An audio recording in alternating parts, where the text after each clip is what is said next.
আজিৰ ভিডিঅ'টো বহুত ইণ্টাৰেষ্টিং হ'বলৈ গৈ আছে। আপোনালোকে স্কিপ নকৰিব, শেষলৈকে চাব, তেতিয়াহে গম পাব। প্ৰথমতে আপোনালোকক ৰঙালী বিহুৰ ভিৰা শুভেচ্ছা যাচিলোঁ। দেখিছে নহয়, এনেকেই মাহ হালধি সানি পেলাই গৰুকেইটাক লৈ গ'লোঁ নদীলৈ বুলি। আৰু গৰুক সদায় আমি নদীতে গা ধুৱাওঁ। নদীত যে গা ধুওৱাৰ মজাটোৱে বেলেগ জানে। পিছে আমাৰ আকৌ গৰু নাই, আহিলোঁ মামাহঁতৰ ঘৰলৈকে গা ধুৱাওঁ বুলি। ৰ'ব, আমাৰ ঘৰত আকৌ ছাগলী এটাও আছে নহয়। আকৌ ছাগলীটোকো এনেকৈ ধুনীয়াকৈ সানি কৰি দিলোঁ, আকৌ তাক অকণ খুৱাইও দিলোঁ দেই। তাৰপিছত আৰু গা পা ধুই আহিছোঁ আৰু আমাৰ মাধু মানে আমাৰ ভতিজী ৰখি আছে মোক সেৱা কৰিবলৈ। আৰু এটা এই বিহু বুলি ক'লে এটা পৰম্পৰা থাকে ন, সৰুৱে ডাঙৰক সেৱা কৰা। গতিকে তাই ৰখি আছে সেৱা কৰিবলৈ। তাৰপিছত মই পইচা এটা দিলোঁ, পইচাটো নি পেলাই চিধা গৈ পেলাই বাপেকক দিছেগৈ গৈ পেলাই। দৌৰি গৈছে জানেনে, দৌৰি গৈছে তাই, একদম বাপেকৰ ওচৰলৈ দৌৰি গৈছে। বাৰু যি কি নহওক, বিহু বুলি ক'লেতো আৰু চিৰা দৈটো মেইন। খাই বৈ ধুনীয়াকৈ বিহু বুলি গিফ্ট দিয়া চেণ্ডেলযোৰকে পিন্ধি ল'লোঁ। বেলেগ একো নাপালেও বিহুত কিবা এটা পালে সঁচাই মনটো বহুত ভাল লাগে।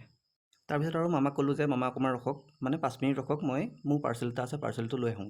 পাৰ্চেলটো লৈ আহি পেলাই ঘৰত থ'লোঁ, থৈ পেলাই মামাৰ লগত ধুনীয়াকৈ গাড়ীত উঠি ল'লোঁ মানে ৰ'ব কৈ আছোঁ মই ক'লৈ যাম। মানে মামা আৰু মই ওলালোঁ ওচৰে পাঁজৰে থকা বয়সস্থ মানুহখিনিক সেৱা আদৰোৱা। তাৰপিছত গৈ পেলাই পালোঁগৈ মাহীহঁতৰ ঘৰ। তাত গৈ দেখিলোঁগৈ মাহী আৰু মাহী ল'ৰাটোৱে আমালৈ লুচি আৰু চব্জি বনাই আছে। তাৰপিছত আৰু খাই বৈ লৈ আজিৰ ভিডিঅ'টো ইমানতে শেষ কৰিছোঁ। নেক্সট ভিডিঅ'টো আকৌ লগ পাম দেই।